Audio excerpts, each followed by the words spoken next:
you can't physically with logic take ash and turn it into an ember. You can't. But I believe that people can, because I have gone from dead, worthless, no hope, no value to something of immense potential and to true life.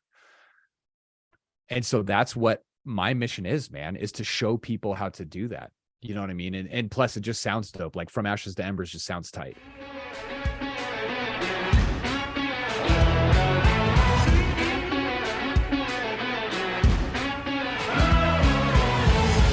Welcome to the Men Over Mountain Project. I'm your host, Dalton, and here we band together to overcome life's most complicated mountains. Whether you are a father, husband, entrepreneur, or influencer, we find ways to take action and become a man over our mountains. Welcoming to the podcast for the first time, Coach Greg Wanberg. Let's get started. Yeah, so because I did it, it was after the fourth time completing 75 hard that I didn't fall off. My wife did it. I know all sorts of people who have. But like after the fourth time, like I said, I didn't. And I was curious, like, why you think that is. Like, did that happen to you actually when you did 75 hard? Did you kind of like revert back? Maybe not for a long period of time, but at least like just like kind of jumping right back into stupidity immediately when it was finished. Well, I think though that what happens is you get too confident in yourself. You stop raising the bar. You stop adding progress to, that progression to the journey, if you will. So you get into a rhythm. You already know, hey, I'm going to take my cold shower in the morning. I'm going to read my 10 pages. I'm going to blah, blah, blah. So all of these goals actually end up becoming this is the minimum I'm going to do today, rather than this is, or this is, if I didn't do anything else, I had at least done this. Whereas the mindset could have easily shifted to, I need to make sure that I'm actually progressing over these 75 days. So if this particular thing becomes easy to me, I'm the only one holding myself accountable. So I've got to make sure that, hey, if I'm reading 10 pages a day, let's kick it up to 20 if that becomes easy, but there's no accountability there. So what happens is you start saying, hey, after 30 days, you start losing that little bit of a fire and excitement and, newness to what's going on. Right. And, you get too confident, and then, maybe you've seen a little bit of progress. Right. And maybe 5 pounds was enough to make you feel good about yourself, to kind of dampen down that pain that brought you to the 75 hard program to begin with, So I think that where a lot of people mess up is that they forget the pain that brought them to the process. Right. Yeah. Yeah. I like that a lot. I think that there's some real validity to that. I mean, it's the same thing that happens like in a marriage or in a relationship with your kids. People, they feel the bullshit that they've been brewing and they sip on it. And they're faced with the reality and the ugliness of their complacency, their weakness, their selfishness. And they realize, I'm about to lose something. Yeah. And that loss, that sense of impending regret, is a huge motivator. And in fact, I think regret is a huge tool for us. I think that God has actually put regret in the hearts of men and women to help us. I don't think that it's bad. Like, I don't agree with a lot of the church. Like, we shouldn't put guilt on people. Like, yeah, we fucking should. But like, there's, like in these situations, like you were saying with the pain, then, we forget about the mess that we were in before quickly. And like, I've seen so many parents, I've seen it in myself, where whether it's marriage, work, any sort of level of performance showing up, providing value, where we stop and we realize we're about to lose something, that we don't want that to happen. And it sparks this like desire to change and this motivation to do better. But then as soon as that pain starts to go away, as soon as that it's not imminent anymore, that's it. That's where most people fall off. You know what I mean? And so I think that like there's another side of the coin where it exposes people's weakness. And that's what it was doing for me, honestly, man. Like, it exposed my weakness, right? It exposed, because I do well under pressure. I was not too good at doing well consistently over time with certain things. Same. Yeah, And for so sure. for me, that was like, oh damn, like now I got to eat this, and then like I kept like running back to the program. I did phase 1 like 7 times because I just needed to get out of that place where I was screwing up all the time. And it was funny because in June 28th was when my daughter, the 11-year-old, she's 11 now, she was 10 when she started 75 hard, and I told her like I want you to know things about yourself that I didn't know when I became an adult. Mm-hmm. So we're going to do this. And I told her all the people I know who failed 75 hard. I told her people that she knows who failed 75 hard. I'm like, you're going to do it all the way. You're going to do it as a kid and you're going to go back to being a kid. But you have to do this so that you know what you're capable of when you grow up. I think that's one of my roles I think that is one of the roles of a father, right? Absolutely. Is to create that hardship. They know what they're made of. And so we were a few days into it and I was going to do it with her. That was the plan. And then I was like, wait, hold on. Like, let me just like stop for a second. Like I'm working more than 40 hours a week. Mm-hmm. I'm taking care of my marriage. We were in marriage coaching at the time. I've got my daughter and my son's relationship that I need to work on. I have my own self-development routine that I stick to like every day, right? I also have the coaching group and the podcast and something that kind of looks like a social life from time to time. And I'm like, is this really going to be healthy for me to put this on my plate right now? And I asked myself that question. And then I took another step back and I was like, well, do I need this? Right? Like, because I think that what happens is when that weakness is exposed, people kind of just keep running back to that pressure instead of really, really, truly fighting for it. Yes. On their own, in the moment, day to day, the same boring shit over and over and over again so that I can really, really do something about what I say I believe. That's it. And so I decided like, no, I'm not going to do it. And it's funny because like, dude, I had so much peace, man. Like we're busy as hell. Like we got and we homeschool, by the way. So we got so much going on.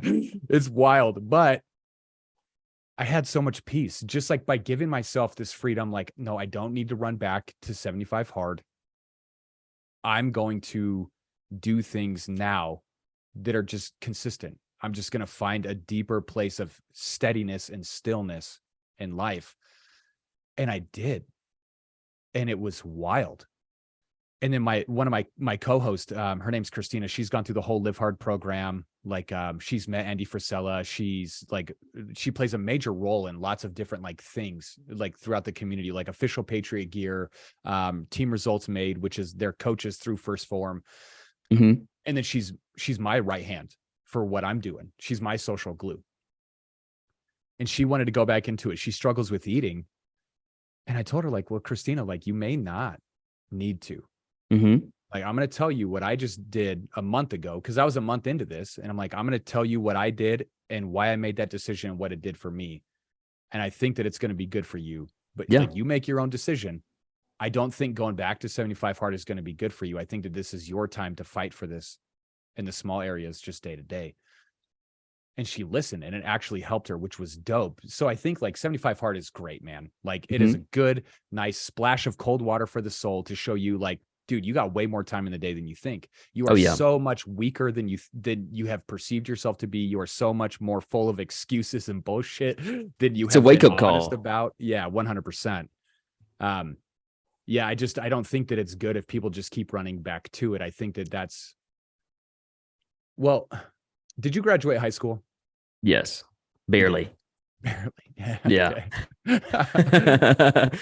With all honesty. Yeah, I dropped out, man. I was looking at being a 21-year-old senior and I was like, I'm out of here. I was literally blessed. This is a story we'll probably talk about off air, but I should not have graduated if we're honest. But yeah, continue. I'm sorry. Yeah, no, it's okay, man. I've had these recurring nightmares over time where I'm back in high school, right? And like if I was 23 at the time that I was having this nightmare, then I was 23 in the nightmare. If I was like 30 at the night or at the time of the nightmare, then I was 30 in the nightmare. So it's always been like on par with where I was in life.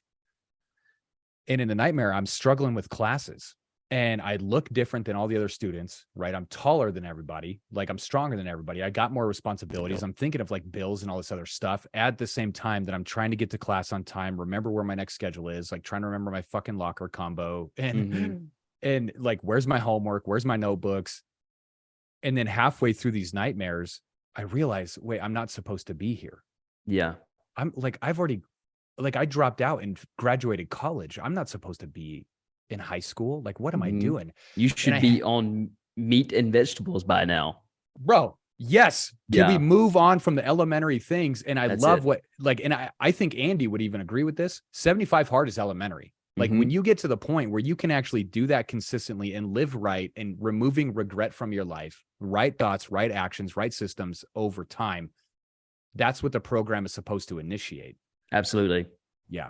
Absolutely. And I think it's a foundation. You know, I don't think, especially in the society that we have today, where everything is designed for your comfort and for you to be able to run to and use as a security blanket if, you know, your anxiety gets higher or whatever. Hey, let's go play video games, or let's go, you know, this or that. You know, everything is designed for you to actually shut down instead of, you know, put on your armor and actually figure out a way to fight through this, whatever this process is, and come out the other side stronger, smarter, and, you know, ready to show other people how to do it. And I think that's where kind of coaching comes into play, is because what we do is we say, hey, yes, I have a hardship in front of me. And, you know, not only am I going to go through it, I'm going to go through it for the sake of those who will follow me. I will endure this pain. I will learn the lessons that others may not have to learn. You know, kind of be maybe even a martyr. That may be a tough word, but, you know, for the sake of others, you know. And I think me and you, we didn't really have a choice. I know we talked a little bit before we got onto the podcast, but in our upbringing and things, we didn't really have a choice as to what we were going to have to endure as children or young adults. And so we were actually forced to grow up earlier than we probably should have, which gives us a lot of perspective. We're already living from a place of defense, trying to survive rather than thriving. And so I feel like we are in a stage in our life now to where we have kids, we have family. Yeah. Should I figure out a way to thrive? What is it that is our purpose? What is it that is driving us? And, you know, the 75 hard program, its intention, yes, you know, it wants to create hardened individuals, but I think it's a foundation to show people that they can have some confidence, that they can actually do hard things and pursue through it. It's actually, it's more of a call to action rather than just something to endure. Everybody has the capability of doing 75 hard. Everybody.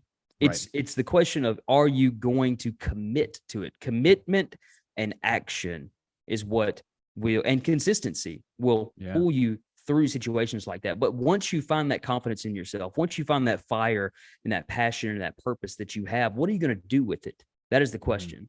Because what does it matter to you that you're able to take a cold shower every single morning? What does it matter to you that you're able to work out twice a day for 45 minutes a day? You know what I mean? You're doing all of these things for what? What is the purpose, right? Do you just want to feel better about yourself?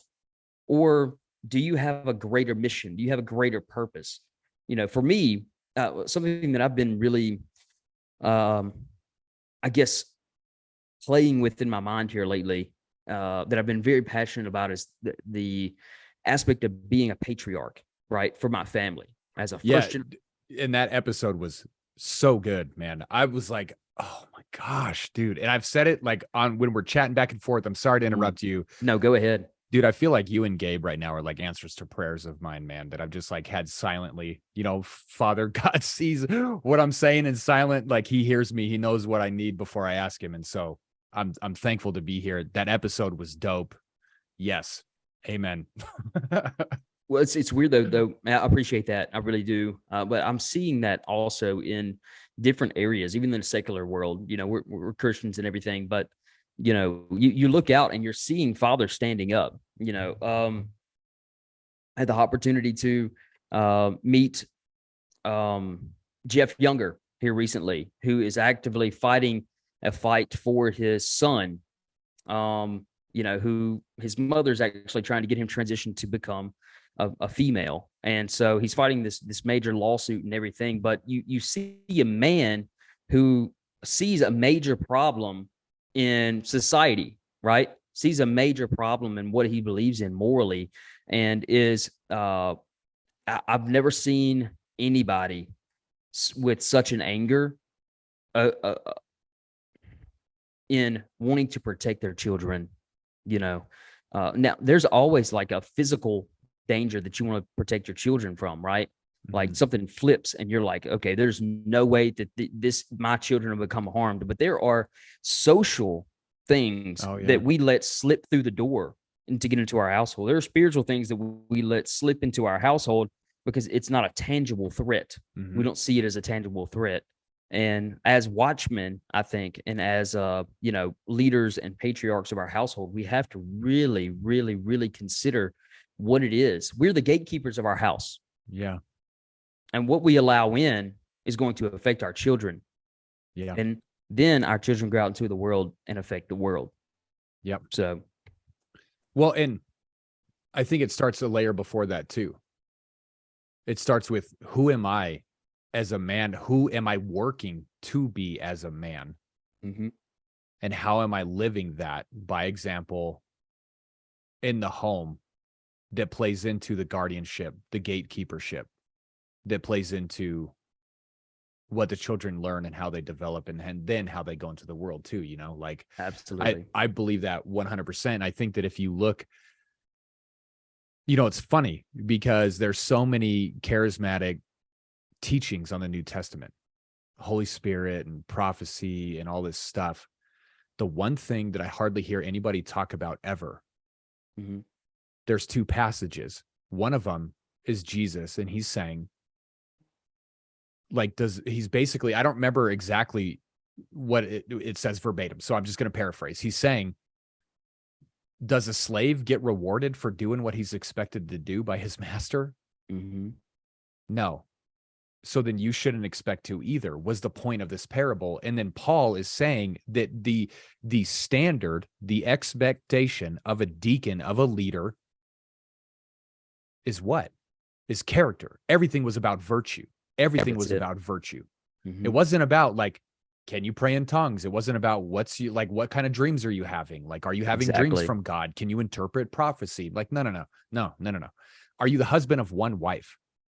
Right. And this is where, like, language gets convoluted, because people are like, yeah, I'm married to one person. But look, jackass, you being married to one woman, like, you not cheating on your wife doesn't make you a good husband. Okay. And that's not what Paul was talking about. Okay. Like, even Jesus was like, dude, even the Gentiles get good things for their children and take care of their responsibilities. Like, why do you think it should be different for you? Yeah.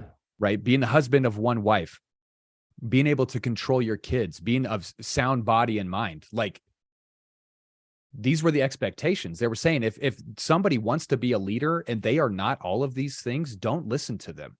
Yep. That's exactly right. And it needs to be the filter. Yes, exactly. And he also, which is why he prefaced it and concluded it with, this is why you should not aspire to the office of leadership.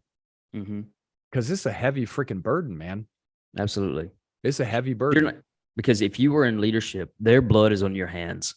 100%. Yeah, man. And you cannot step into a leadership role for your own ego. Because I think, especially in the church today, you have people that get pulled up to places of position and get titles and things like that because of what they can offer to the church instead of what their character actually looks like. And so they actually become hired on. They're employees of the church rather than someone who should be in leadership of the church or in leadership of others, right? And for me, I'll tell you what, man, that phrase, their blood is on your hands, has sat so heavy with me. Like, I have to say that constantly with not only my leadership role, but with my family, like being a first generational, father, being a first generational, business owner and this and that, right? All of these other things, right? No one before me stepped up to do any of these things. Right. Why would they? Right. There's no expectation for them to do so. Right. They're not thinking forward by any means. what their actions are today. The only thing that they think about is how that affects them today. Are the bills going to get paid? Yes. Thinking very small, right? But what about 3 generations from now? Are your great grandkids going to look back and say, well, how did my grandfather deal with this situation that I'm in right now? Right? Yeah.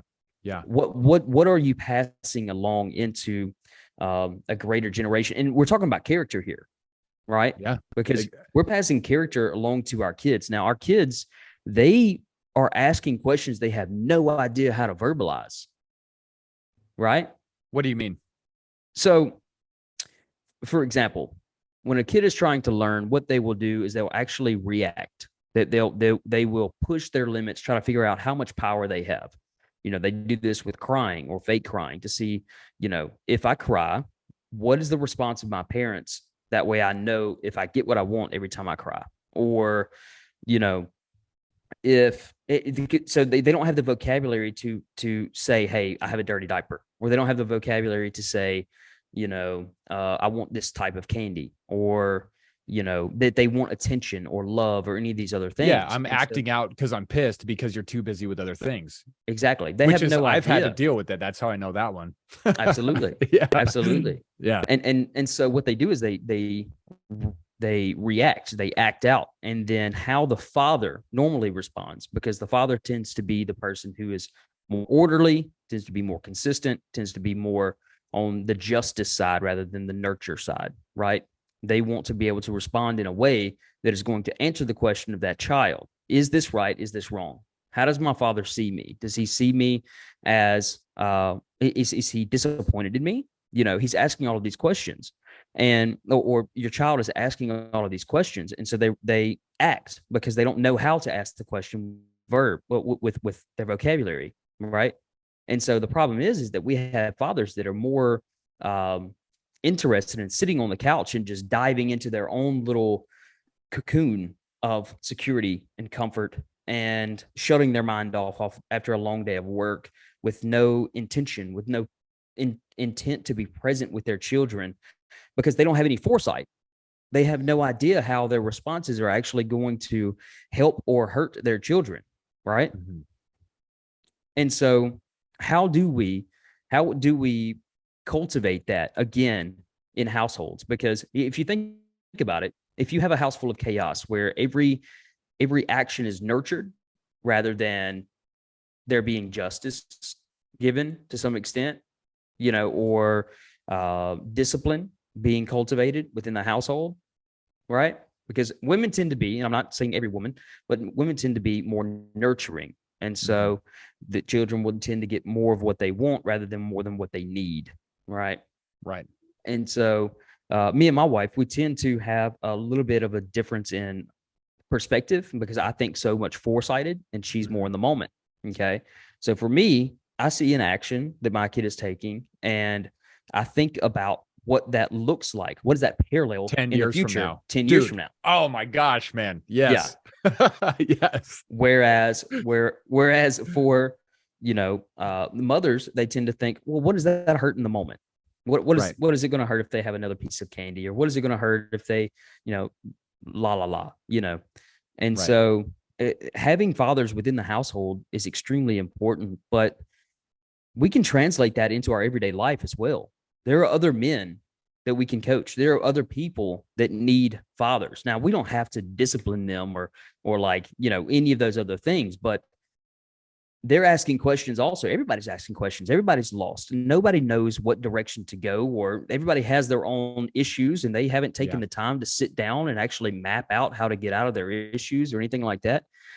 And that's why it's so important that people who have walked in those shoes, and I'm sorry to be, talking so much here, but I love it, man. Keep going.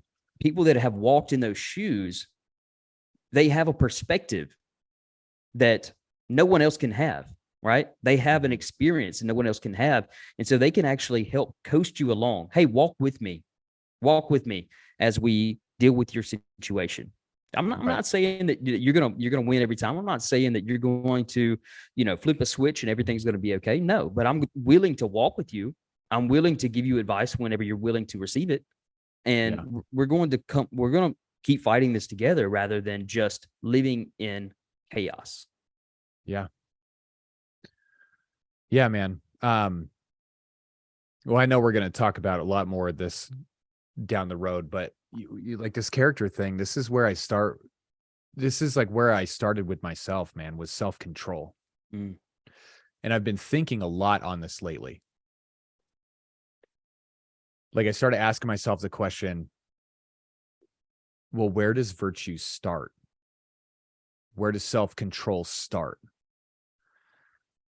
And I thought about different aspects of character, right? Character being the moral, mental alignment with higher standards of conduct and truth, right? Non-negotiable, universal laws.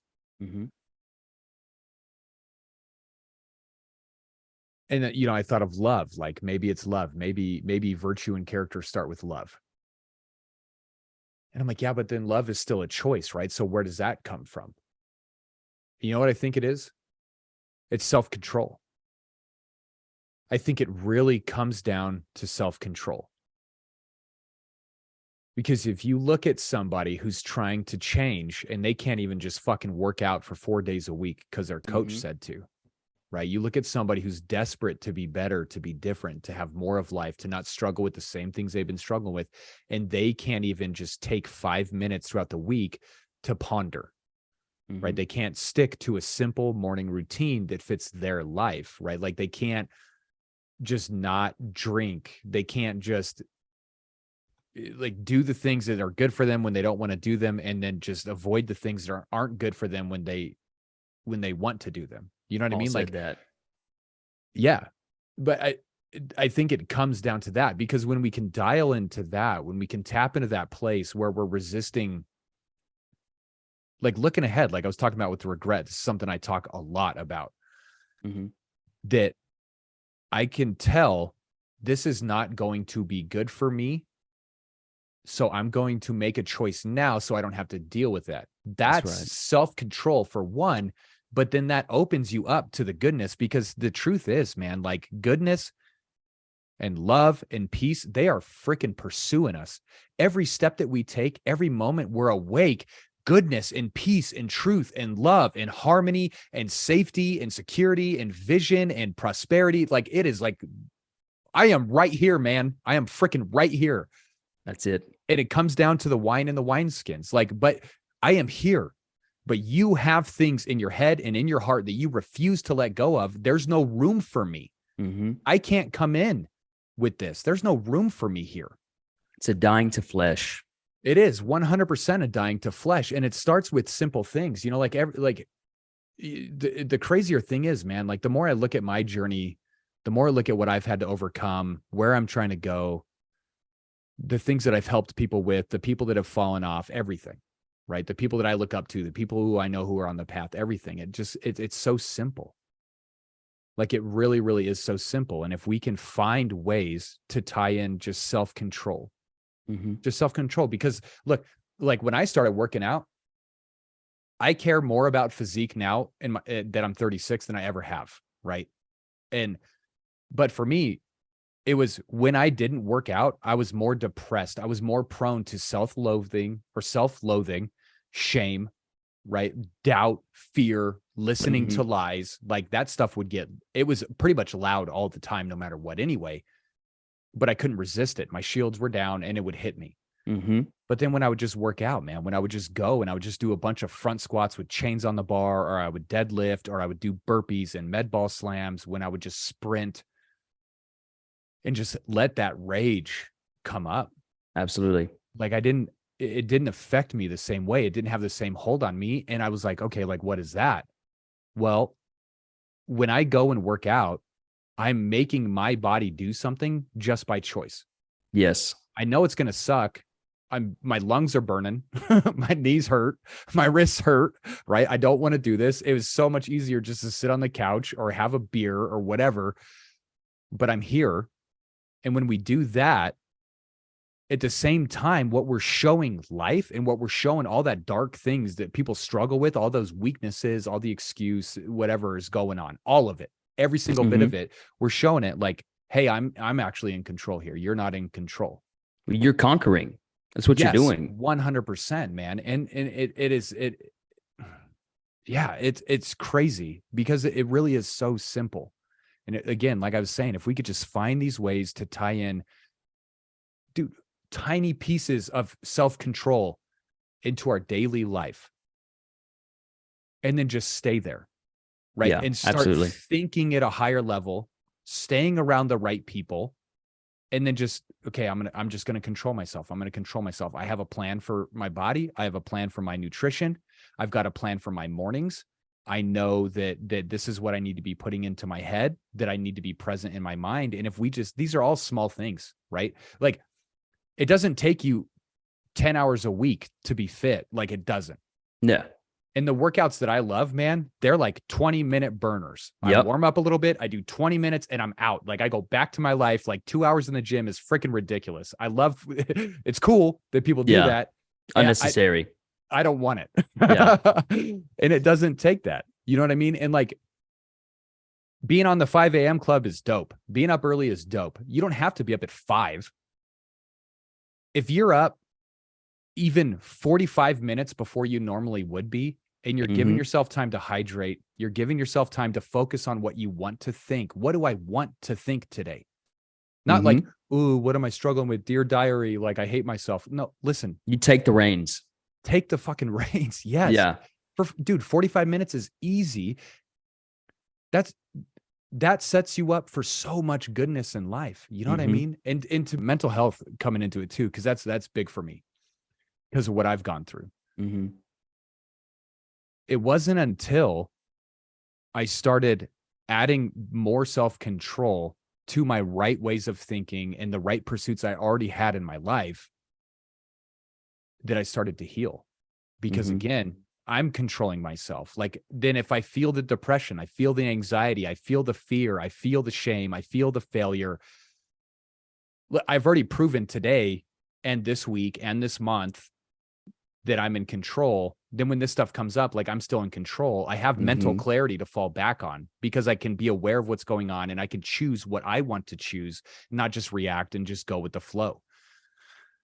I'd like to ask you a question. Yeah, what's up, man? I'm going to frame it a little bit. I believe that there's a difference between condemnation and conviction, right? Condemnation is all of those intrusive thoughts that we have, like, hey, you're a piece of crap. Hey, you're never going to amount to anything. Hey, you're not going to get up. You're not going to go to the gym. All of this other stuff, right? All of these things telling you who you are, right? It's an attack on your identity. And then you have conviction. And conviction is saying, hey, you're not getting up and you're not going to the gym. You're not doing what you're supposed to be doing.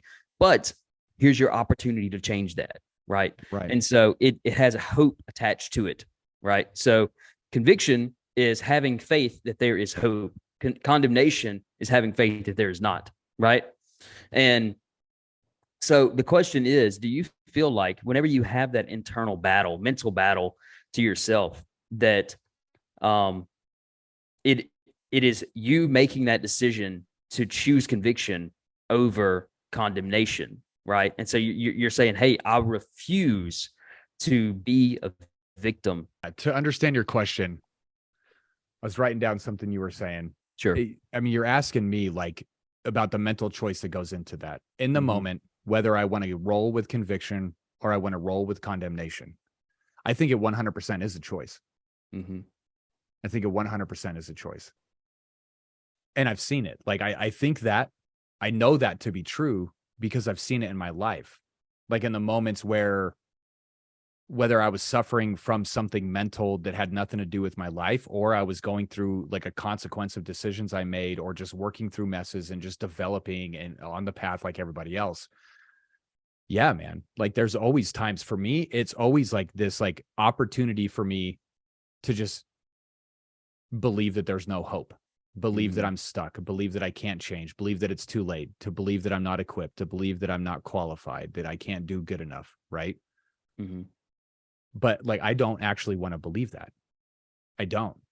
You know what I mean? Yeah. Like, I don't want to believe for me that there's no hope. I don't want to believe for anybody that there's no hope. And so then it's like, okay, well, if I don't want to believe that, then what should I believe? Then I should believe, I'd be honest. Like, okay, this is happening These are the reasons that I can see it's happening. This is my role in it.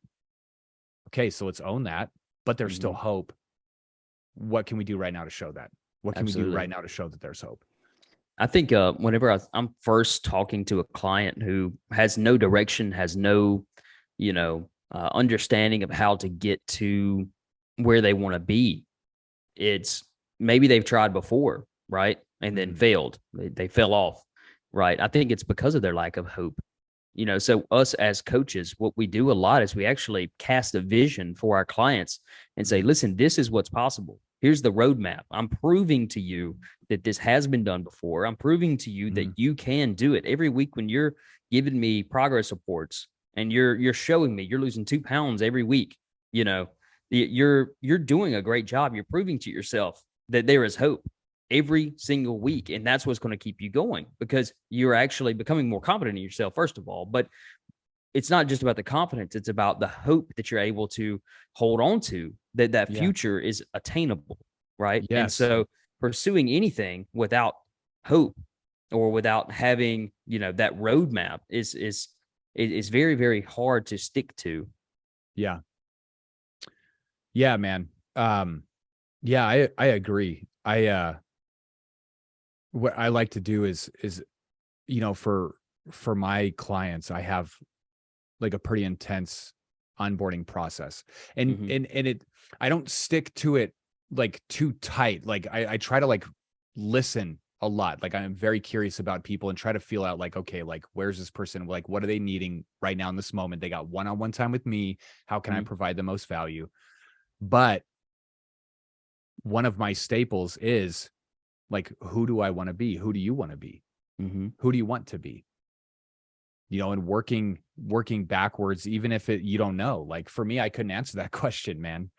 Even still, sometimes like it's hard for me to answer that question. But I know who I don't want to be. Right. And if I know who I don't want to be, then I can flip that around, see what that inverse of that is, and then work backward. Love that. Yeah, but yeah, it's I mean, it's so possible. This is one of my biggest pains and my frustrations, just as a man, having gone through everything that I have to get to who I am now, is there's no genetic predisposition. And so many people just chalk it up to that. I've had so many people tell me, well, that's just your way of doing things. I'm like, no, it's not. And especially for Christians, like, dude, the greatest commandment is love the Lord your God with all your mind, your heart, your soul, and your strength. Yep. If your body is weak because of your choices, you're like, at best, you're loving God. You're fulfilling the greatest commandment at best at a C-, at best. Right. Like, you know what I mean? And so, but there's a frustration that I have had of like people who want to just put it on like what is just easy for you, man. Cause it wasn't easy for me. I know it wasn't easy for you either. Just from the few things I've heard you share in the podcast, and a little bit about what we talked about in the messages, like, man, like, dude, we had to fight. I had a lot of people around me at points in my life that loved me and believed in me and supported me. But I had so much damage. I had so much to overcome, like it was a fight, and it still is. Like, it still is. And I think kind of going back to 75 hard, that's where a lot of people get tripped up too, is they think that it's a panacea. They do it one time, they're going to be changed. Yeah. Do it one time. Kairos moment. Yeah. Yeah. Like forever changed. And dude, it would be sick. If that's how it worked, that would be so good, right? Like it would be awesome. It's just not the way that it is. Yeah. Yeah. 1000%. And it is about consistency, man. I mean, it's about the battles that you choose to go through to be able to become stronger on the other end. Right. You literally have to choose to fight.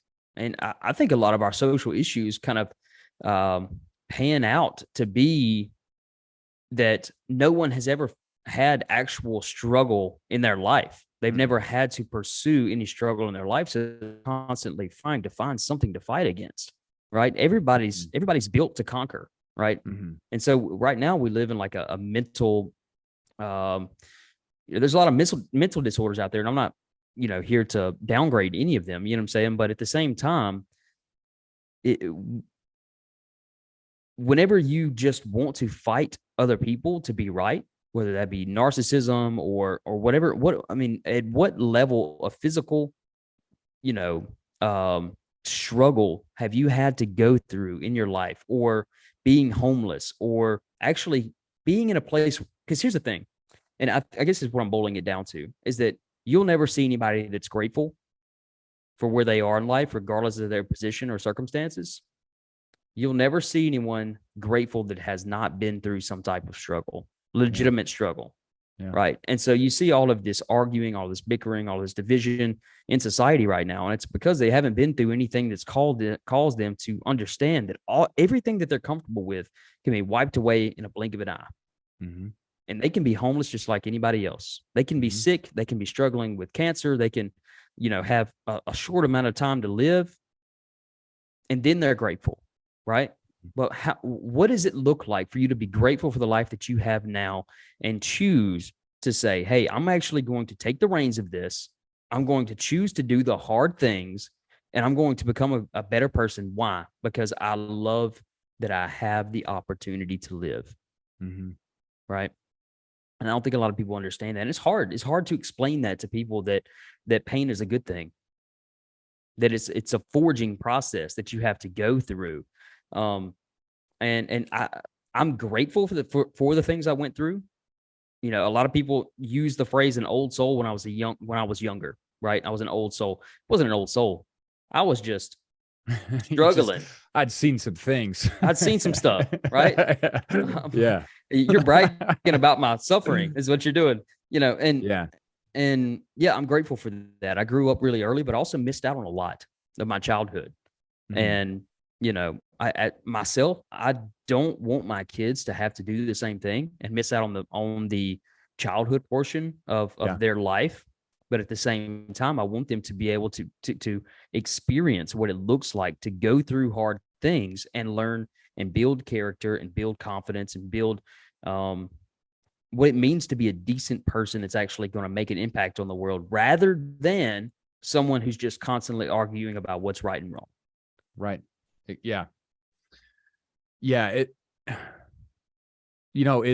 It's a Pharisaic thing, I think, in a lot of ways, albeit that a lot of the Pharisaic actions that are happening now are just from like worms, like people, like, I believe that every single human life has a value that cannot be undone. I believe Absolutely. that. But the way that people have chose to live, there is like worms, man. Mm-hmm. And when you put a Pharisaic cap on a worm, that worm is going to turn into a mouthpiece against every single other worm and every other person around them to try to cover up the fact they're not a worm. Mm-hmm. Like you said, like the grateful thing, but dude, the people that I know who are like really concerned with their life and how they're living, they're not like giving themselves to petty things. And if they slip into it, they get out of it quick. Like that's just the truth. And yeah, man. And on the gratitude part, man, I've got a lot to be thankful for, but what blows me away is that I get to be me now. I had this realization, talked to the client a couple weeks ago. He was going through something. So we spent some time on the phone, and I had such good wisdom for him, and it was dope. And I was thankful to the Lord for it. That's right. But then afterwards, I was like, oh, damn. Like I learned that like a long time ago. Mm-hmm.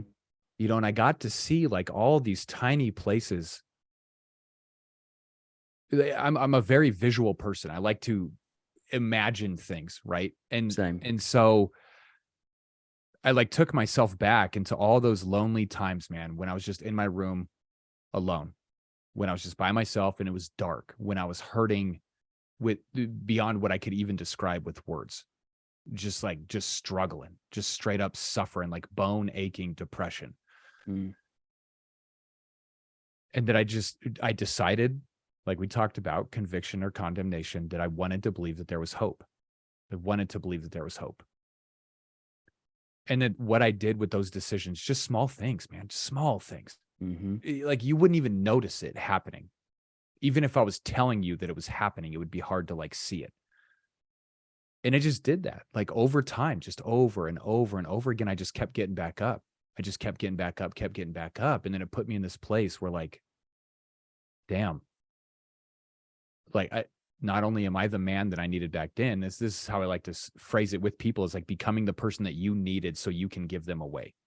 Yes. But even for my kids now, like I'm the father that I needed, Mm-hmm. right? Like I'm the husband that I needed to see. And I'm not perfect. My wife and I, we fight over stupid stuff a lot. Like I make a whole bunch of mistakes, But but you've raised the bar. I've raised the bar and I know how to own my shit. Mm-hmm. I know how to say sorry. And I know, like, this is the craziest thing. Like, if I tell you I'm going to do something, it's going to get done. Mm-hmm. Like, if I tell my wife, she's like, I really don't like that. I'm like, okay, I'm going to change it. It's as good as dead. And the moment that I say that, because I've already committed inside my head first before having it ever having left my tongue, you know, and just being able to, holy crap, man, look at like my life isn't spectacular on the outside. We've got a little bit of credit card debt. I got some student loan debt. We own both of our cars. I make decent money, Mm-hmm. you know, like, and that's kind of it. Like from the outside, I have a very basic life, but from the inside, behind closed doors in my home, my life is absolutely freaking powerful, absolutely incredible. And there are times when I share things about my life, about myself. I hope it makes people jealous, Mm-hmm. and not from a weird place, but so that to kickstart that desire in them to want more, you know? And Right. yeah, it's a trip, dude. It's been a long ass road. We got a long way to go. I'm just like so thankful that I get to be me for it, you know, because I've shown myself time and time again that I will do what's right. I'm a man after God's heart. At the end of the day, no matter what, Amen. I'm going to do what's right. And I've just shown that to myself. Like that's what I've done. I haven't made millions of dollars. Mm-hmm. I don't have a house with land yet. I don't even own a truck that I want.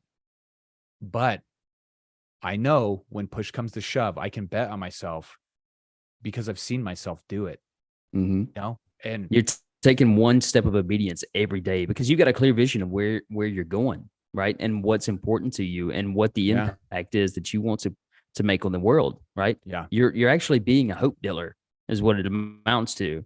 And you can only be a hope dealer if you've seen the opposite of that, right? yeah, If you've actually had to crawl through the wilderness and rely on nothing but God, you know, I'm a Christian, obviously.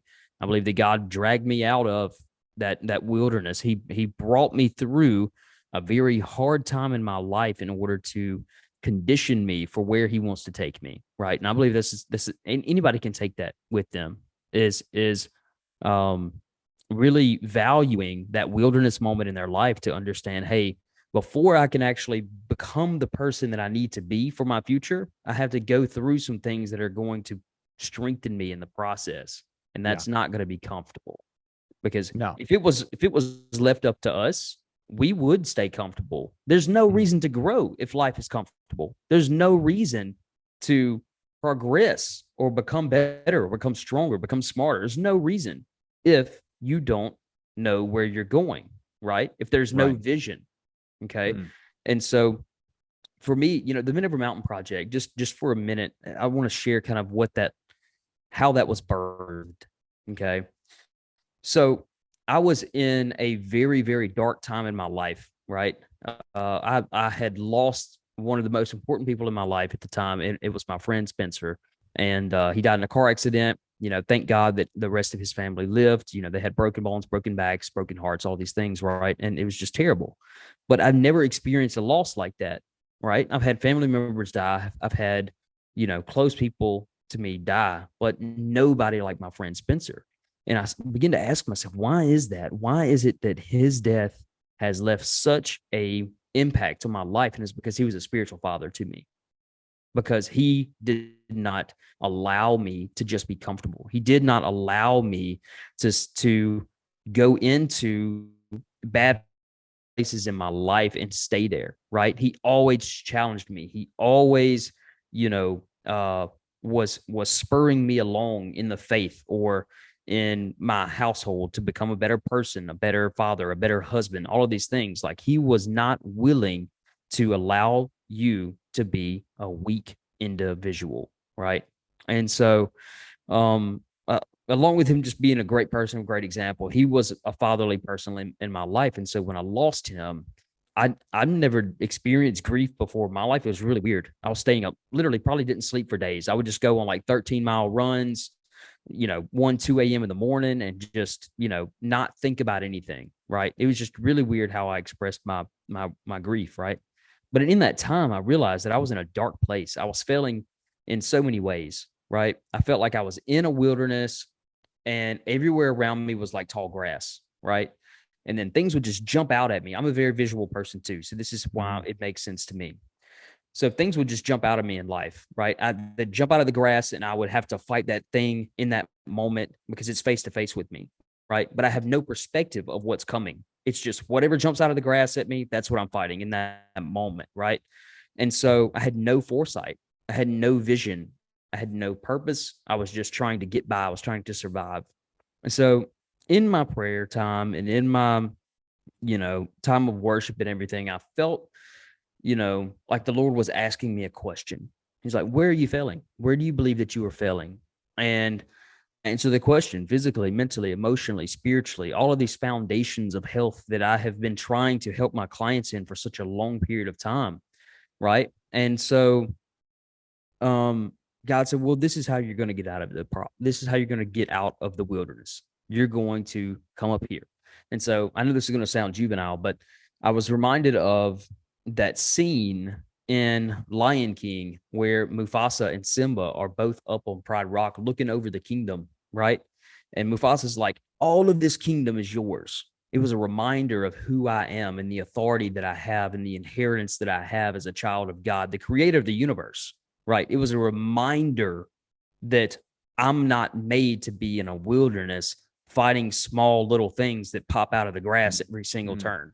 I'm made to conquer. I'm made to preside over the kingdom, right? Right. That he's given us that authority and that power, right? And so what I started doing is I started journaling every single day. And I would put it into these 4 different things. And I call this the From the Rock program. This is what I try to get my clients to do just to get some perspective about themselves. And so what I'll do is they'll write physical, mental, emotional, spiritual, and they will be honest with themselves. And every single day they will write down, they will say, how did I do physically today? How did I do mentally, emotionally, spiritually? Right. And they're honest with themselves. Maybe I struggled. Awesome. Guess what? Now you know how to pray. Right. Now you know how to surrender that thing back to the Lord. And then you are looking for strategy to get out of that situation. You're not just going to say, hey, not in my hands anymore. You're going to ask, how do I get out of this situation? And you're going to expect that there's going to be an answer, right? And you're actively pursuing how other people have overcome those same things. But what you're doing is you're giving yourself perspective over the kingdom, right? You're looking over yourself as a kingdom and saying, where are the enemies? I'm looking out. Where are the things that are coming at me that I need to cut the head off of before they get to dangerous for myself, but also for my pride, for the people that God has placed me in authority over and given me the responsibility for, right? Right. And so it really gives you that understanding of who God created you to be. We talked about earlier how condemnation was an attack on your identity and telling you basically that you deserve to be in that wilderness, right? So for the Men Over Mountain Project, it's not just about getting to the top of the mountain. It's about the struggle that you have to go through. It's about the pain that you have to endure through the process. And you're going to become stronger by the time you get to the summit. But it's not about getting to the summit, right? It's about who you are when you come back down the mountain and how you intend to affect the kingdom that God is that God has given you authority over. That's right. So sick. Yeah, that's so sick. Yeah, that's so good. And there's this thing too, which is where going back to self-control, man, going back to daily actions, right actions. Mm-hmm. Now, I believe that scripture confirms this, that taking care of your body is the biblically, morally right thing to do. Yes. I believe that. Like you look at what the Bible says about laziness, and then what is not working out? Not working out is freaking laziness. And gluttony. Gorging yourself with food is laziness. Okay, what does the Mm-hmm. Bible say about laziness? It has a lot to say about laziness. In fact, it's equated to the opposite of the fruit of the Spirit. So look, if you're a Christian, that's the fucking word of God. You can accept that with conviction that there is hope. Okay, this is the truth. I can change this.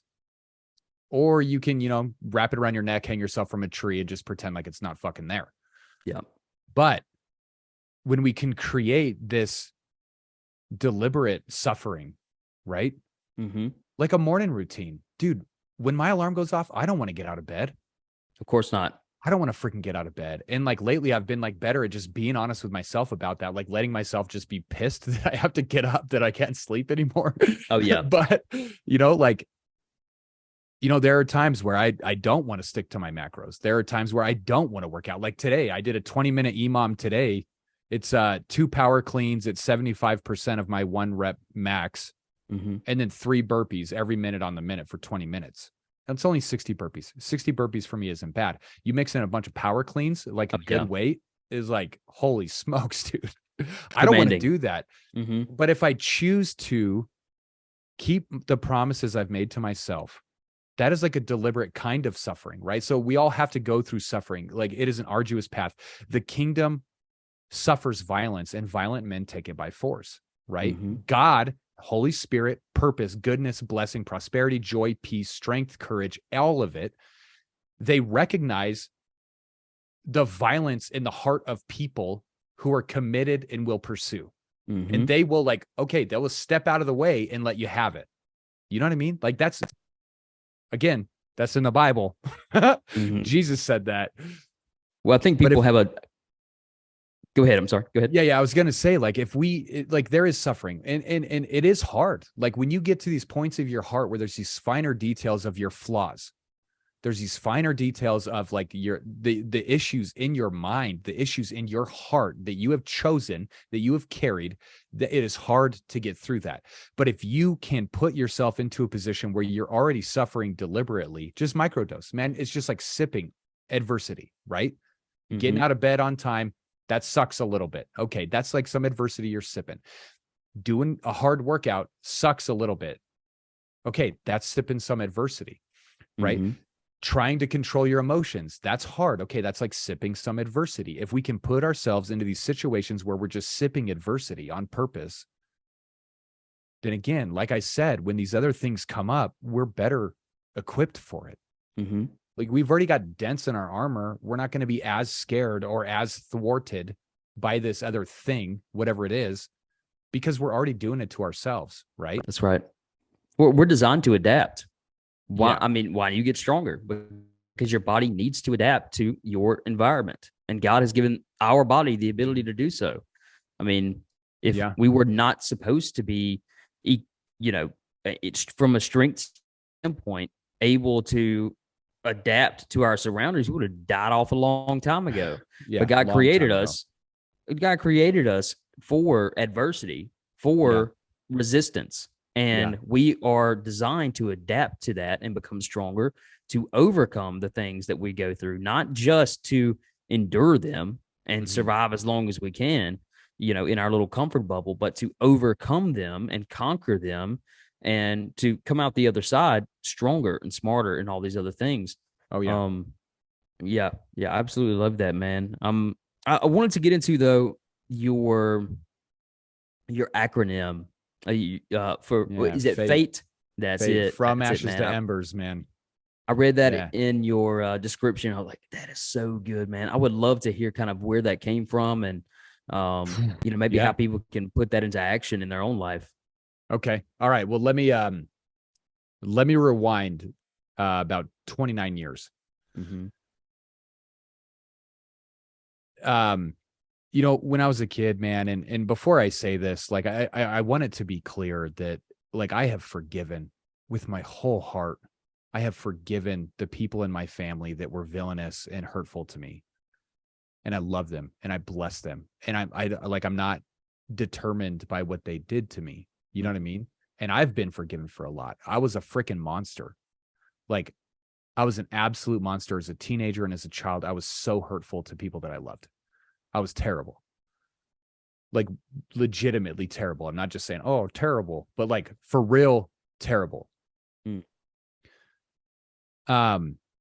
But I had there was a lot of pain, man. A lot of pain from being blamed on everything, being taught as a child, indirectly and directly taught that I was a loser. That because I was here, things were worse off. That if I wasn't around, things would be better. As a kid, I believed this. And, it shaped my world. And so everything that happened was my fault. Everything bad was my fault. And it sounds like, okay, well, that's kind of bad. A lot of people have gone through that. Yeah, it's true. A lot of people have, and it's bullshit. It's not something we're supposed to be going through.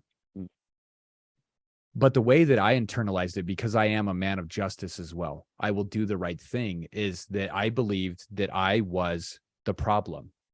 It was my whole identity, man. It wasn't like I was just like sometimes if I get too heavy handed with my kids, like it hurts them. And then we have to work through that. Like I have to ask for their forgiveness. We have to make it right. But they know I love them. I didn't know that. I did not know that I was loved. I was not safe. I was not safe at all at any point in time. When I was a kid, it was constant terror all the time. In addition to me knowing and believing that I was such a horrible person, that innately there was something so wrong with me that it was going to hurt people around me just because I existed. And when I was 7 years old, man, I was already like what I know to be like clinical levels of depression at 7. Because of this anxiety, because of I want to do what's right, but I'm also the problem. How do you conjoin those two? And I remember at 7, like, I'm sure you've experienced this when you get so freaked out, you get so worked up, so terrified, so like, oh my gosh, I'm fighting so much doubt right now that there's like this panic and it's like hard to breathe and your blood pressure's going up. Like that's where I was at 7 years old. And in addition to hurting people, man, I realized if I could just die, I won't feel this anymore and I won't be bad anymore. At 7 years old, this was what I realized. And I remember praying, well, God, take this pain away. Because I've always known who the Lord was. I always have. When I pray, when I talk about him now, when I have a presence with the Spirit now, it's the exact same encounter, the exact same communion that I have had my entire life. I've always known him. And I asked him, take this pain. And he didn't. And I said, well, then kill me. And he didn't. And so I said, fuck you. I hate you. And there was a lot of demonic stuff because of like metaphysical practices in my family at the time. And I just grew with this fascination of death because I knew if I could just die, I didn't know what suicide was. It wasn't even crossing my mind, but I just became fascinated with death. I became fascinated with dark things. And there was times, brother, I'm telling you the truth. Like I used to speak in tongues to demons.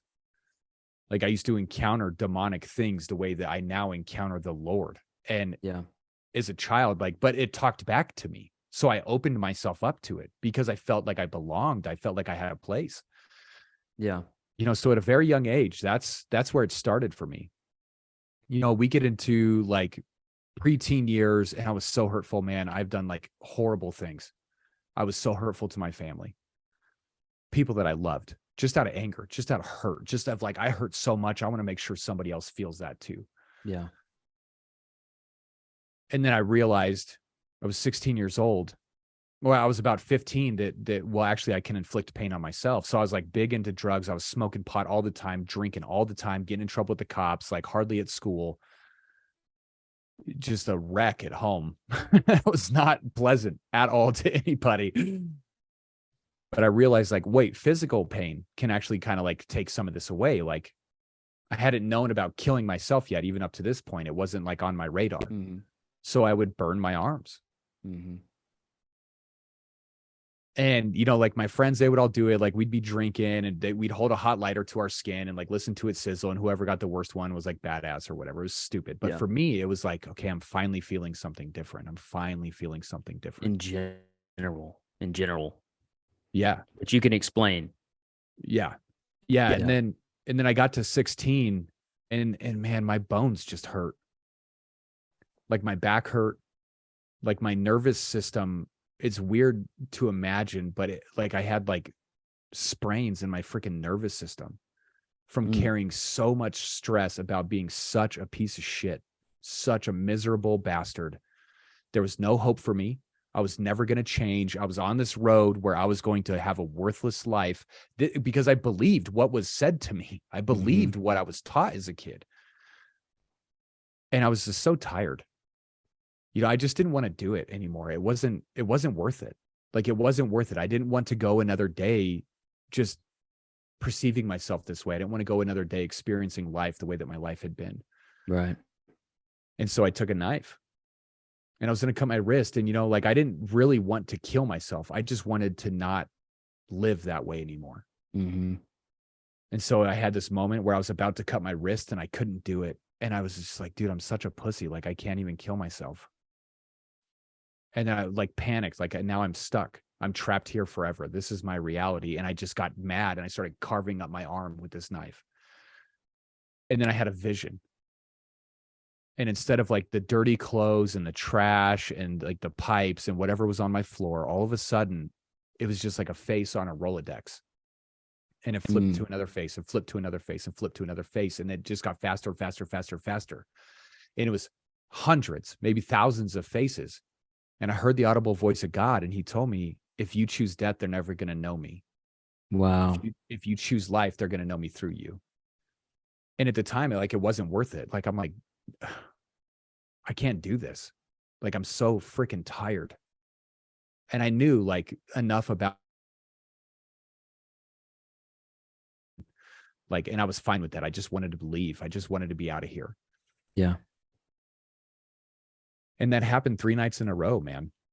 3 nights in a row. It was the same thing where I just couldn't do it anymore. And I was trying to take my own life and I couldn't cut my wrist. So I started cutting my arm. And then that vision, again, different faces, all 3 nights, different faces, but the same words. If you choose death, they will not know me. But if you choose life, they're going to know me through you. And I realized in that moment, I just had this weird moment of clarity that like, I'm not being saved for me. God is merciful. I don't know what is going to happen. If I died, like he probably would have mercy on a broken ass kid. Yeah, I believe that. But it was because of who he made me to be for this world. Right. You know, and so for maybe a year and a half, like I struggled to like get my head out of my butt, stop hanging out with losers, stop smoking so much, like get my act together, like start working on actual virtue and conduct. You know, but my head was in the right, my heart was in the right direction. Mm-hmm. And that next day, I remember like feeling, it was this weird, like levity that had so much pressure at the same time, but I felt free. Like I felt like, okay, there's hope. Okay, there's hope. And it was just this weird, like little whisper in the back of my head from what happened to me the 3 nights prior. Okay, like I'm important. And I remember right before I really got my act together, 2 things happened. The first one, I was sitting on a playground by myself. I just got in trouble with the cops again. Like I'm feeling sorry for myself. Ooh, I keep making stupid decisions and I'm surprised that there's stupid consequences, you know. And I heard another audible voice, but this time, man, it was like the devil. And I don't know if it was him for sure, but it was something demonic and it was something powerful. And it told me, we have power for you. If you go down this road, you're not going to get it. And it was, and then a few weeks later, I was talking to my youth pastor because I'd started going to church at the time. And I'm like, dude, I just feel like I'm done, man. I feel like it's over for me. And he was like, he laughed at me. You know, I'm like this messed up teenager who's been through horrible stuff and it like had sort of been trying to get his act right, but I wasn't really trying. Yeah. I wanted it though. Like in my heart, I sincerely wanted it. And I was taking very, very, very, very small steps in the right direction, but it was still the right direction. And he told me, he said, I had a vision of you last night. You were driving a school bus and it was full of people and you were hauling ass toward a mountain of flame. You were taking all these people to hell. And he said, if you don't step up right now, you're going to take a lot of people to hell with you. Which was the exact same thing that God had told me a year prior. And that was it. That was it. I had a dream like last week, and it's going to sound crazy, but that there was a certain person who was in a rush, right? They ran to the end of the driveway and they missed the bus. They missed the bus to where they were going, but a burden lifted off of them immediately. And they were like, yes, I get to go and do what I actually want to do. And so they go back into the room and they start working on what it is that they knew that they were actually supposed to be doing. And it was a really weird dream. I actually shared it with another brother of mine. And, I thought it may be for him because he's in transition right now with wanting to start his own business and all these other things. But it ties so well into what you're saying is that, that there is that buzz, there is that opportunity. And God's favor looks like us missing the bus, regardless if we're chasing after it or not. And we get the opportunity to wake up and say, okay, well, God has greater plans and greater things for us. I haven't shared this really with anybody else, but just a few close family of mine. But when I grew up, I had PTSD, a lot of abuse, a lot of, crazy mess like that. Right. But I went out into a deer stand with my granddad's revolver and put it in my mouth and pulled the trigger, just completely numb, like can't feel my face, had the panic attack, literally physically numb, pulled the trigger, nothing happened. I pointed at a tree right outside of the fires of the tree. So I'm like, okay, I'll try again. Put the gun in my mouth again, pulled the trigger, nothing happened. Well, I'm like 9 years old at this time. And I had a similar experience where I realized in that moment that God's purpose was so much greater than my mere suffering in that moment. Right. And I've noticed something in your story is that you started out with wanting other people to feel the same pain that you felt. Right. Yeah. And then when God brought hope into the picture, you realize that now you have a mission to bring hope to everybody else. Yeah. So instead of wanting to hurt other people, you want to strengthen other people and point people in the right direction to where they don't have to suffer the way that you did. You're helping save them from that pain that you went through rather than wanting them to hurt just like you, just so you feel accepted, right? A lot of people that I'm around, and I don't mean to get off topic. I'm sorry. It's all jump good. Back on. It's all good. But a lot of people you'll notice whenever you start to actually climb out of all of this weakness and victimhood and all this other stuff, they can't relate to you anymore. And so they down you and they're like, well, you've changed, you think you're better than us and all of that. And then they want you to not succeed because it makes them uncomfortable. It makes them uncomfortable. They can't relate to you anymore. Right. And it's not a pride thing. It's like you want them to follow you. You want to be an example for them. But whenever you start moving on, you start moving out of that, out of that wilderness that you've been in, people can't relate to you anymore. Right. Yeah. And so they don't feel accepted. They feel lesser about themselves, but what you're trying to do is you're trying to encourage them. You're trying to prove to them that it's possible. But now they have to face a reality that it's possible. And since they face that reality that it's possible, then that puts responsibility on them and accountability on themselves to say, well, he did it, so I can do it. But now I've actually got to do something. I've got to hold myself accountable. I got to discipline myself and actually climb out of what I'm in. And no, not everybody is willing to do that. Yeah. Yeah. See, but I was, and it's this weird thing. Like God gave me a very, very powerful will. And he gave me like an overwhelming hunger for righteousness. Mm. Like, I want to do what is right. I want to do what is right.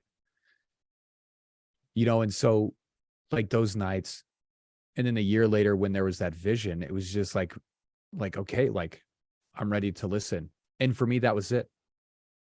I left church and I went back to my buddy's house, the same drug spot that we had been hanging out at for years, the same people I'd been hanging out with for years. And I walked away. They were like, hey, let's smoke pot. Didn't want to do it. There was some criticism like you were talking about. Mm-hmm. And then when I left that night, I didn't look back. I had a few other opportunities that I thought were opportunities to help them, but like I didn't look back. You know what I mean? Yes.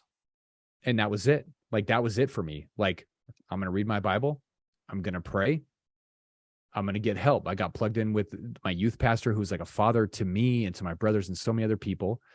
I started getting counseling. I started getting therapy, like all this stuff, like whatever I got to do. And like, it's crazy to me because people talk to me sometimes about how they're tired, right? Or people talk about how it's just one more thing. And I'm like, I have done more to develop myself than most people's entire families have done their entire lives. Yes. Right. I have the amount of energy and work and effort that I have put into overcoming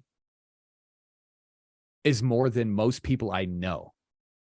And I'm not saying that to brag, but it's not just for you. Truth. No, but it's not, man. And that's the thing. Like, so from ashes to embers, like the ashes, all that crap. You're not good enough. Like, okay, you didn't have a man to teach you how to do this. That's ash. That's dead. Like, even though it's true, like ash is real. Ash, like at what point in life does ash by itself have any value? It doesn't. None. At all. Yeah. Like if you're in prison, you can mix ash with certain things and make tattoo ink, right? Mm-hmm. You can use ash to fertilize soil. Mm-hmm. Okay. But by itself, it's completely worthless. And so just the realization of like, okay, you're depressed. Like that's okay. That's ash. That does not serve you knowing that. Okay. You didn't have a dad. That's ash. That's death. Mm-hmm. That doesn't serve you.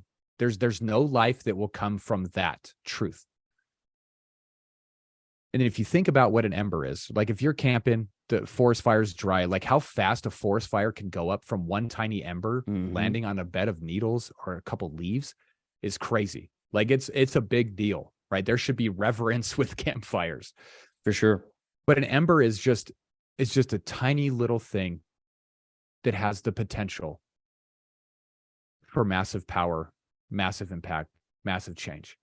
Have you ever used like primitive ways of creating an ember, like a bow saw or anything like that? It takes work, and it takes time, and your hands are going to bleed, and they're going to be raw, and you're going to get frustrated, and it's going to start raining, and the sunshine's going to start to disappear, and you're going to notice that you're running out of time, and you've been trying to get just one ember to put into what you've already structured to catch on fire. Yeah. Right? You're right. You have all of the material to the right.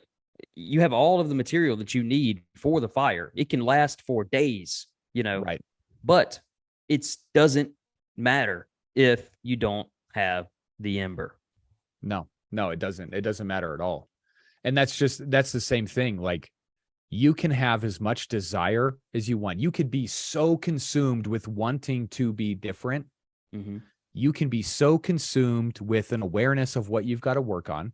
You can be so consumed with love and support and goodness around you. But until you do what is right, and you act the way that you're supposed to act, think the way that you're supposed to think, it doesn't mean anything. Like I can take all the pine needles and the dry leaves and the dryer lint, whatever that I can find, and I can put it into a pile and nothing will happen. That's right. Because there's no ember. Right. And so like the from ashes to embers, like I've been made new on a genetic level. I am different than I was when I came into this world. If you can't physically with logic take ash and turn it into an ember, you can't. But I believe that people can because I have. I have gone from dead, worthless, no hope, no value to something of immense potential and to true life. And so that's what my mission is, man, is to show people how to do that. You know what I mean? And plus it just sounds dope. Like From Ashes to Embers just sounds tight. Yeah. Yeah. And then, you know, Yeah, but it ties in with my mantra as well, which is a couple different ways I say it, right? But it's basically faith, fury, fortitude. Sharpen the mind, harden the body, captain the soul, because that's what I've done, right? And that faith piece, it's not just believing, because I think most people have no freaking clue what believing actually means, right? Believing doesn't mean that you want it. Believing doesn't mean that it's possible. Like, no. Like real faith has actions tied to it. That's what real faith does. And most men's depression, most men's suffering comes from them not acting proportionately with what they say they want, with what they say they believe. Like, it's going back to the church, man. Christian men are struggling right now. They believe that they were made for glory and they're shaped like a fucking pear. Yep. Like this is not conducive of righteousness and the spirit of God's power. That's a bare minimum. Absolute bare minimum. It is the bare minimum. And God is doing something different right now. And I'm excited that we get to be part of it, because there are men who are stepping up, who are for real stepping up. And we get to show them, I get to help them through all of my scars and the 20 years that I've been on this road, help them to skip some of those steps and understand what I wish I would have understood at an early stage, so that they too can take all of those dead places of their heart. Like I've had visions, God's given me visions of myself, and they normally equate to a few things, like people stuck in blocks of ice and me having fire to thaw them, or seeing a heart with like just this cancerous mass and this just like decaying flesh, and cutting it off and replacing it with something else. Awesome. Yeah. And so, but the faith part is, it comes down to the right thoughts, because there are morally right thoughts. And to have true faith, you've got to be present in your mind. You have to be aware of, what am I thinking? You know, and one of the ways I would scrutinize myself back in the day was, dude, hold on. Like, is the thought that you're tolerating right now in agreement with who you know you were made to be? Come on. No. Then let it go. Stop going there. And it's hard, man. I'm sure you understand. For me, it was so hard to just not listen to it anymore. Because if I wasn't going to listen to it, then there was a void that I had to fill through my own will that took work and energy, and I was already tired, right? That's right. But I did it. And that's the right thinking, is being active in my mind, and just at a baseline level, does what I'm thinking line up with what I say I believe and what I want? That's right. That's the right thought. And if it doesn't, then cut it out, call it out for what it is. Okay, that's shame, that's fear, that's not me. This is what's me. And it takes time and it takes work to do that. Like I tell people all the time, like mental health is a blue collar game. Growth is a blue collar game. You know, and then after faith, we got the fury. Fury is the right actions. Are my actions in alignment with what I say I want and believe? I want to have more confidence. Then, dumbass, get out of bed when your fucking alarm goes off. Okay? Then if you say, brother, that you're going to do something, then do it. Prove it to yourself. Prove it to yourself. Yes.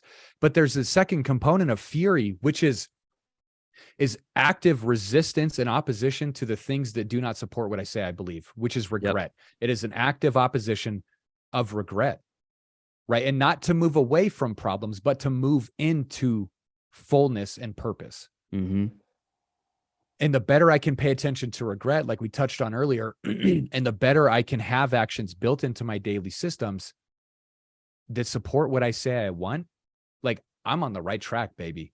Like you set yourself up for success. Exactly. Yeah. And then the fortitude, perseverance, endurance over time. Like you have not suffered to the point of shedding blood on a cross, so don't give up. That's right. You haven't died for this yet. You can't get tired. Don't let yourself get discouraged. You haven't died yet for this. You're not even there. Keep going. What you're doing matters. Keep going. But the fortitude part practically is right systems. And this is, for me, the fortitude part came in powerfully because I had the right thoughts and the right actions over time. Like I wasn't like consumed with porn. Mm-hmm. Like I had some problems with alcohol that actually came up later in my walk, which was kind of weird, that I've worked out of. You know, there were things that like, okay, I got to work on this in my marriage. Okay, I got to work on this in my work ethic. I got to work on this with parenting. I got to work on this with my faith. I got to work on this in my conduct. Okay, those are right actions. Mm-hmm. You know, I was constantly active in my mind. More than anything, I was active in my mind. So I had the right thoughts. I just didn't have it consistent over time. Mm-hmm. Right. It was more like when it was convenient. It was more like when I needed it. It was more like, you know, like a lifesaver, as opposed to I'm going to create a lifestyle like this. I'm going to create a way of living like this. Order. Exactly. Yep. And, you know, if we want to get like weird about it, we could say brand too. That Mm-hmm. like when I look at the mirror, I know what to expect. And I didn't know what to expect. I knew that at the end of the day, I was going to do what was right. And I knew that I was going to hold on to the truth and fight for it in my mind. But I didn't know that I could do it over time. Mm-hmm. And then I had a big lack of confidence from that. I had a big gaping hole where darkness and depression and fear and all this stuff could just flood in, not like creep in, Mm-hmm. flood in, because it wasn't consistent. And so the fortitude part is the right systems. How do we take these right thoughts and these right actions and build it into my daily life? Because that's what we really need. You know what I mean? Yeah. And then, you know, the sharpen your mind, harden your body, captain your soul. I mean, that's really what it comes down to. You know, because I've seen so many people, and even early on in my faith, I saw people who had all of the right spiritual answers, who knew the scripture, who knew how to dress, who knew all this stuff, who I could tell were full of shit. Yeah. And they were miserable. And not like, I don't want to like throw too heavy of stones at these people, because they weren't bad people. Mm-hmm. They just weren't thriving. You know, and like that bugged me. I wanted to thrive. And I felt like when God saved me, it was for three things, man. It was because he wanted me to see what I was truly worth, and to see what would happen when I gave that away. When I was faithful and I gave that away and I put it into somebody else, I could see what would happen. Mm-hmm. He wanted that for those people, and he wanted me to experience that, to correct and to heal all of these lies that were put on me and that I believed. The second thing is that he wanted me to live a full life, right? Like goodness has pursued me from the day that I was born. Every guy listening to this, listen, brother, if you're struggling right now, if you're not sure, listen to me. I'm telling you as a father. So do not check out. Don't question me. Don't doubt it. Just receive this. Everything that you've wanted, God has wanted for you more. All the goodness that you have been waiting for, the heartache that you have had from lacking and not being shown, God feels that more than you do. That's right. He wants it more than you. And he wanted me to be fully alive, man. God was like, I want Greg to know how badass he is. I want Greg to look good to himself when he's naked. I want Greg to experience incredible sex. I want Greg to know what a healthy relationship is like. I want him to know what success is like. I want him to experience life, because it's in this fulfillment and this thriving that we can actually put glory back onto God. So of course he's going to want us to do that so he can get glory, because that is his game. That's right. But then the third part, man, is coming down to this, is starting the bloodline, which we've touched about. You know, because there's so much about what you went through and what I went through that was brokenness passed on, and then brokenness passed on, and brokenness passed on. And it's never the same, right? Like the law of thermodynamics, the laws of physics, they apply on a spiritual and emotional level as well. Like things will continue moving. They will build momentum. Things that are decaying will continue to decay. Things will stay in the state that they are in. That's right. Right. And it just gets worse, which we all know that to be true. But God wanted me, he told me, like, you're the one. Like, just like you're the one. You're the Everybody one. listening to this, you're the one. You are the fucking hero that you've been waiting for. You are already that person. You Let's just go. need to learn, which is where you and me come into play and trying to help people find this, you know? And And that starting the bloodline thing, man, you know, it was a trip because when I first had my kids, like my daughter, when she was born, I didn't even know how to be a man. How the hell am I supposed to be a dad? Right. And I had this thought of, well, not knowing how to do it is not a good enough excuse for not doing it. That's right. And for me, that was the only thought that I needed to have. Not knowing how to do it was not a good enough excuse for not doing it. Like, okay, Roger that. Let's go. I'll figure this out. And that I will take my pain forever. I will bear what I have to bear. I will suffer what I have to suffer inside of myself forever. But I will not pass it on. I will not pass it on. You know, which is, you know, go ahead. I was going to say this is my torch to snuff out and to create a new one to carry forward. Yeah, absolutely. Yeah, absolutely, man. And it's such good work. It's like righteousness is a beautiful thing. Mm-hmm. And the stuff that we're doing, man, like the stuff that you're doing, stuff that I'm doing in the home, in my private life, predominantly in my private life. And what I'm trying to do for other people and show other people is beautiful. Like it's a beautiful thing, you know, and it's worth it. Like there are times where I don't know if I would necessarily want to go through everything again. Yeah, for sure. But seeing how the resistance paid off, how the right thoughts, the right actions, and then tying it into daily life paid off. Like, yeah, that was worth it. And well, you can definitely connect the dots looking back. But you can never really connect the dots looking forward. I mean, you have a vision, you have intention, you have a fire burning within you, and you're pointed the right direction, and you're going that way. But it's not until you're actually in it and over that mountain and you look back and you realize just how far you've come, why the things that you had to endure was placed into your life to be able to overcome, right? You know, right.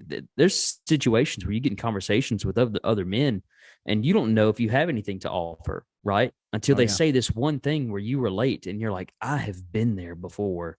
And this is how I was able to overcome the situation. And look, here's an action plan. You know what? Let's fight this together. Because here's the thing: most men feel alone, and you're not. Almost every transparent conversation I've had, most men they'll start out, they'll say, "Yeah, man, I'm good, awesome, you know, rock on, let's have a good day, blah blah blah." But most men are not okay, right? If they have any self-awareness, they're not okay. They're okay because everybody expects them to be okay, but they're not, right? And it's important that men find that community with one another that are willing to be transparent enough to say, listen, dude, I'm struggling in this area and I need y'all, one, to pray for me, but two, to fight with me, right? Let's lock shields together. Let's grow together. Let's endure the hard stuff together and actually overcome this crap. Because having a guild of men who are going to say, hey, you need to be a better father, you know, not just that voice in your head that says, man, you know, I'm not a great dad. No, have somebody that's going to hold you accountable and say, listen, dude, you know, how's that relationship with your kid going? Right? Did you take some time with your children this week? Right? How's your communication with your spouse? You know, what's it look like at work? Are you being a leader? Are you falling into line with all of the unhealthy habits that they're doing? You know, all of this other stuff, right? Getting down to the nitty gritty and saying, you know, yeah, next time we have this conversation, I'm going to have some better results for you. Right. Yeah. It's definitely important. And most men don't have that. And they've got to, you know, hold themselves accountable, you know, if nothing else, holding yourself accountable. But what you're holding yourself accountable to, you have to value, right? You have to value those things. You have to value that progress and that growth and that person that you see yourself being, that you want to be in the future. I call it the 10.0 version of yourself, right? It's that person that God has created you to be. It's the identity that he has placed in life for you that you've not yet attained, right? And you're never going to be that person, right? You're never going to arrive to that place because it's a moving target, right? Right. And you just have to keep chasing it, right? Right. Yeah, it's a standard we cannot achieve, but we are expected to pursue. Absolutely. And you honor that, and you are grateful for the opportunity that you get to play some type of role in the storyline that God has created for us. So for me, man, like I'm writing a book at the moment, and I know for a fact there's nowhere else I can go with the book right now, right? I've got to get on this mountain up here. before I can finish this book, right? Because there are stories that are going to come into play for this next trip, whatever this next thing is that God is taking me into. I know within myself that that story has not yet been written. So anybody can write a book and say, hey, look, here's a bunch of information. But what about the things that God is trying to teach you? What about the things that God has not yet walked you through, right? What are those things look like? Are you willing to be patient enough to say, hey, listen, I'm being attentive. My ears are open. My eyes are open, and I'm willing to learn. I'm willing to change. I'm willing to say, Roger that. Let's make an adjustment and move forward, right? And we have to have that attitude rather than, me and you, I'm sure, like it's what time is it? 10:30, 11 o'clock. We've been on this for 2 hours, right? Yeah.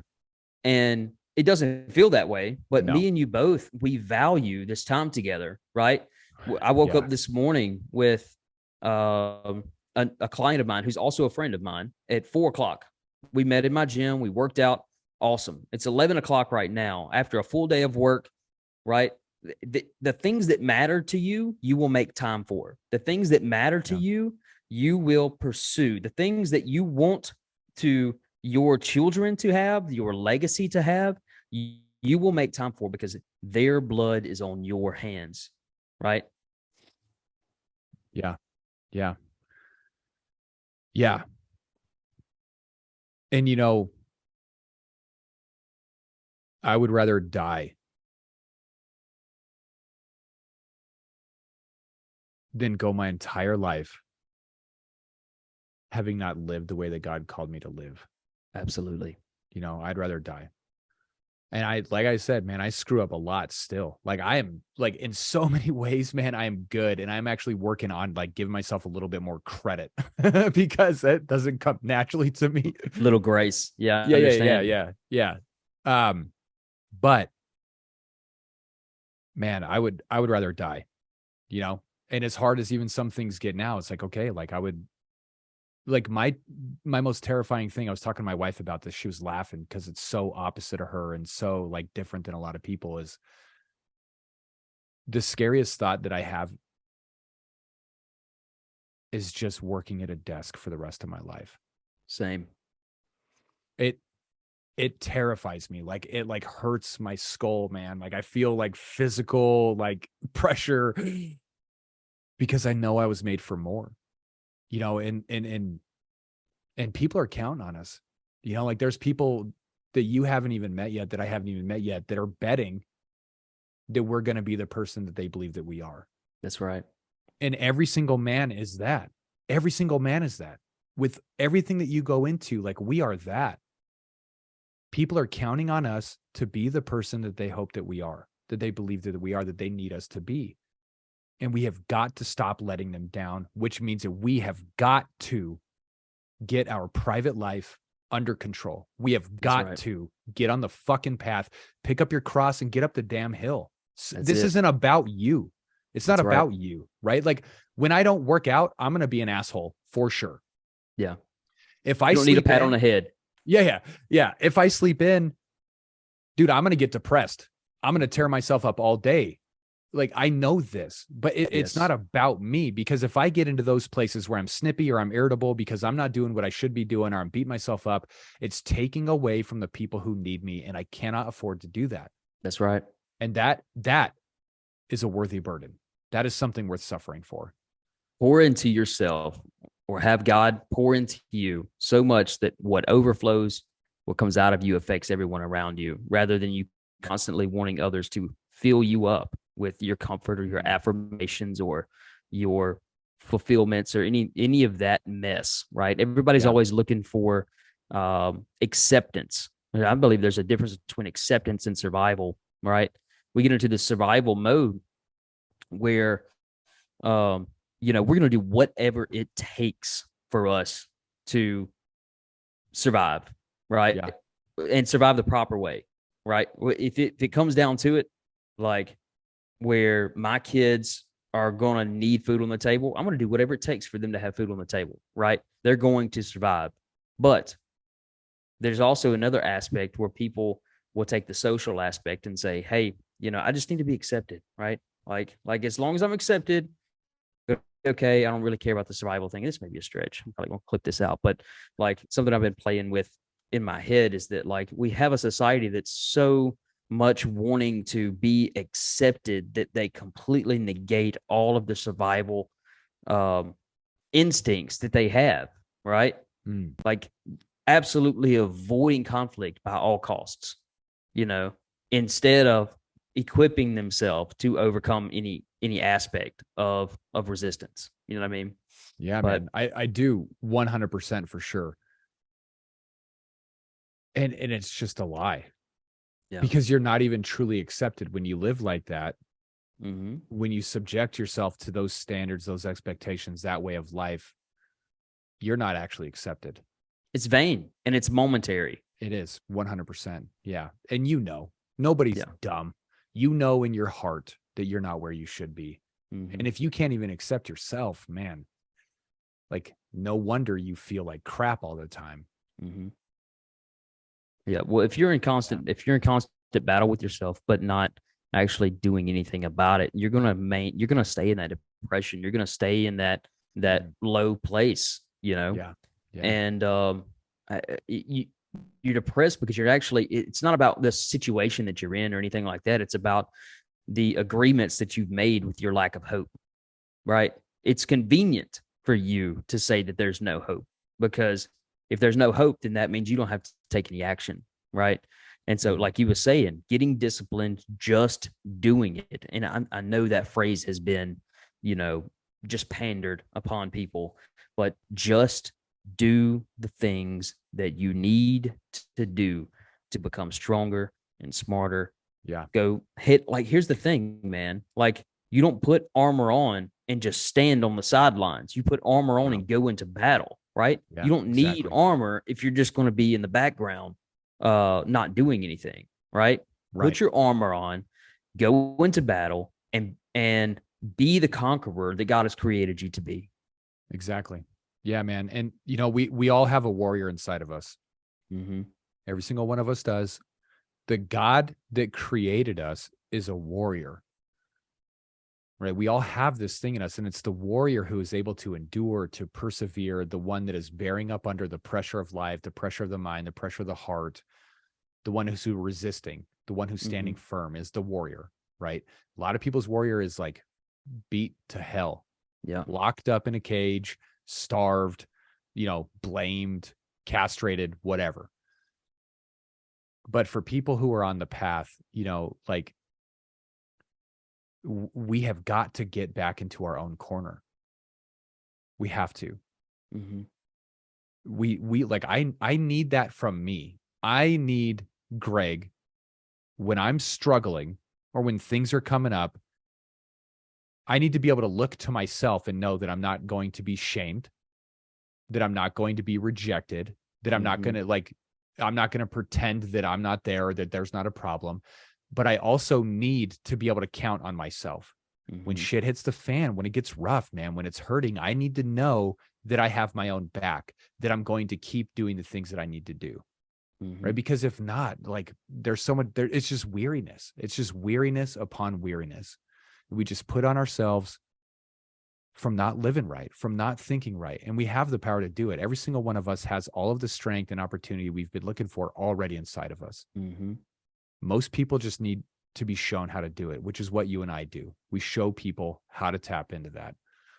But yeah, man, freaking amen. Well, I love it, brother. I know it's dragging on. We may have to have a part 2 at some point. Maybe. Well, I'm gonna message you later about coming onto mine so we could just keep talking. Awesome. I love it. Yeah, man, we gotta find that ember. We gotta acknowledge what meekness actually looks like. Meekness is not weakness, right? Meekness is not the absence of power. It is the wisdom of when to use that power that you have. But you also have to acknowledge that you have power, right? Right. So those who are powerful are not out flaunting their power, right? But when called upon, they are ready to use it. It's not about how violent you can be, but about when it's necessary to use violence, you're capable of it. Right. Right. But Exactly. yeah, man. I'm gonna probably end it here. But Yeah. dude, Roger that. where can people find you? Greg_Wanberg on Instagram. It's Greg Wanberg on Facebook. But I hate Facebook. I'm hardly even active on it. The only reason there's anything on my Facebook is because it's linked to my Instagram account. Same. But yeah, Greg_Wanberg on Instagram. And then I've got Ashes to Embers. I'll send you the website link is my webpage, which is just basic general information about what I'm doing, who I am, who my team is. But yeah, like any of you guys, let's connect. So, dude, hey, I just want to thank you again, man. It is so refreshing to my heart to be able to have not just this kind of a conversation. There are so many parallels that you and I have gone through. I'm like, sure. Holy crap, this is crazy. I know. Like some of the same stuff, like almost at the same exact time.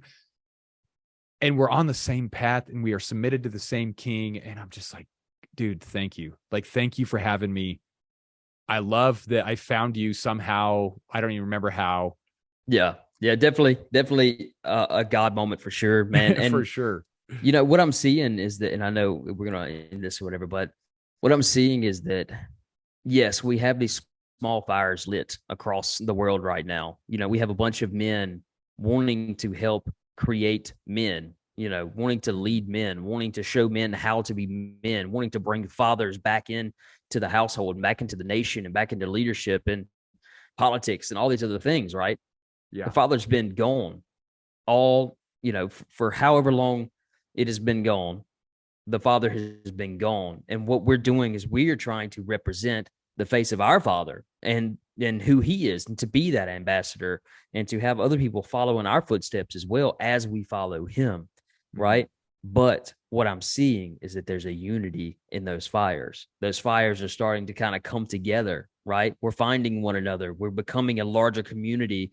And, you know, there is power in numbers, and you cannot keep men who are willing to fight for what is right and what is moral and for our bloodlines, for their safety and security and well-being and morality for the future. You cannot stop it, man. So continue to get into a community of like-minded men and keep that fire burning. Remind one another why it is important that what you are doing is God-given and is important to the future of mankind.